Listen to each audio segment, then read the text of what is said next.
Welcome to Suja's Yogini world. இன்னைக்கு ஒரு குட்டி கதையோட வந்திருக்கேன். கருத்துள்ள கதையும் கூட, அதனால மிஸ் பண்ணாம பாருங்க. ஒரு விவசாயி கடவுள்கிட்ட ரொம்பவே கோபப்பட்டு சண்டைக்கு போனாரு. நீ என்ன விவசாயமே உனக்கு பண்ண தெரியாதா? நீ நினைச்ச நேரத்துல காத்த கொடுக்கற, மழைய கொடுக்கற, வெயில கொடுக்கற, இப்படி கொடுத்தா நாங்க எப்படி விவசாயம் பண்றது?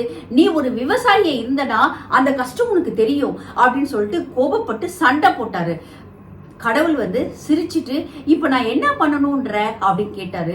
நீ ஒண்ணு பண்ணு, ஒரு நல்ல விவசாயிய தேர்ந்தெடுத்து இந்த பொறுப்பை அவர்கிட்ட கொடுத்துன, அப்பதான் உனக்கு அந்த விவசாயம்னா என்னன்னு அந்த விவசாயி கத்து கொடுப்பாரு அப்படின்னு சொன்னாரு. கடவுள் அவரை பார்த்து சிரிச்சிட்டு, அப்படியா, இந்த பொறுப்பை நீயே எடுத்துக்கிய அப்படின்னு சொன்னாரு. விவசாயிக்கு ரொம்ப சந்தோஷம் தாங்க முடியல. சரி, நான் இதை எடுத்து நடத்தி உனக்கு விவசாயம்னா என்னன்னு பாடத்தை கத்து கொடுக்குறேன் அப்படின்னு சொல்லிட்டு சொன்னாரு. கடவுள் சொன்னாரு, எல்லா நிலத்தையும் உனக்கு கொடுக்க முடியாது, 1 ஏக்கர் நிலத்துல கொடுக்குற, அதுல நீ ப்ரூஃப் பண்ணி காமி, அதுல நீ சக்சஸ் ஆயிட்டனா நான் எல்லா நேரத்தையும் உனக்கு கொடுக்குறேன் அப்படின்னு சொன்னாரு. விவசாயிக்கு தாங்க முடியல. எப்படியாச்சும் இந்த 1 ஏக்கர் நிலத்துல நல்ல விளைச்சலை உண்டு பண்ணி எல்லா நிலத்தையும் நாம கைக்குள்ள கொண்டு வரணும் அப்படின்னு ஒரு ஆசைப்பட்டாரு. கடவுள் சொன்னாரு, உனக்கு தேவையான நேரத்துல மழையும் காற்றும் வெயிலும் கொடுக்கப்படும், நீ எந்த அளவுல கேக்குறியோ அந்த அளவுல நான் கொடுக்குறேன் அப்படின்னு சொல்லிட்டு போயிட்டாரு. அவருக்கு ஒரே சந்தோஷம். பருவ காலம் வந்தது, மழையை கேட்டாரு, மழை வந்தது, அளவோட கேட்டாரு.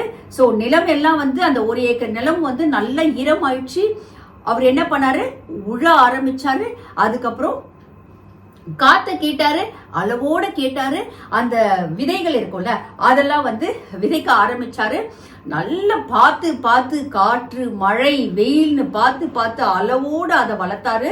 அறுவடை காலமும் வந்தது. அவருக்கு ஒரே சந்தோஷம், நாளைக்கு நம்ம கடவுளை தோக்கடிக்க போறோம். சோ மத்த நிலங்களை எல்லாம் பார்த்தாரு.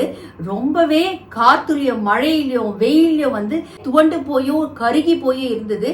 இவரோட நிலம் மட்டும் நல்ல செழிப்பா வளர்ந்திருந்தது. பார்க்கறதுக்கே அவ்வளவு அழகா இருந்தது.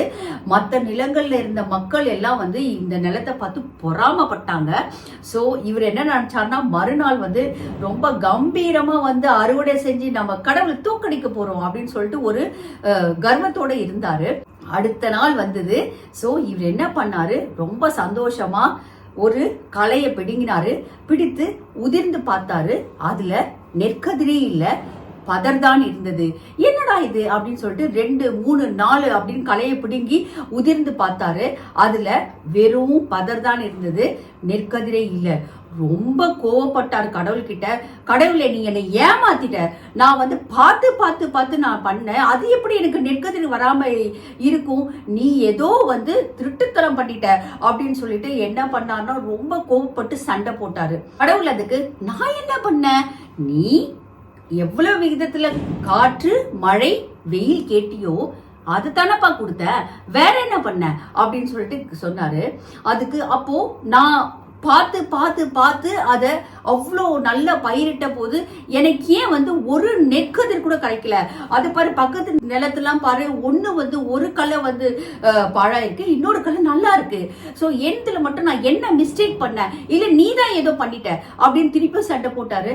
அதுக்கு கடவுள் சொன்னாரு, இங்க பாரு விவசாயி, என்னோட கட்டுப்பாட்டுல இருக்கிற பயிர்கள் எல்லாம் ஒரு களை நல்லா இருக்கு, இன்னொரு களை நல்லா இல்ல அப்படின்னு சொல்ற இல்ல.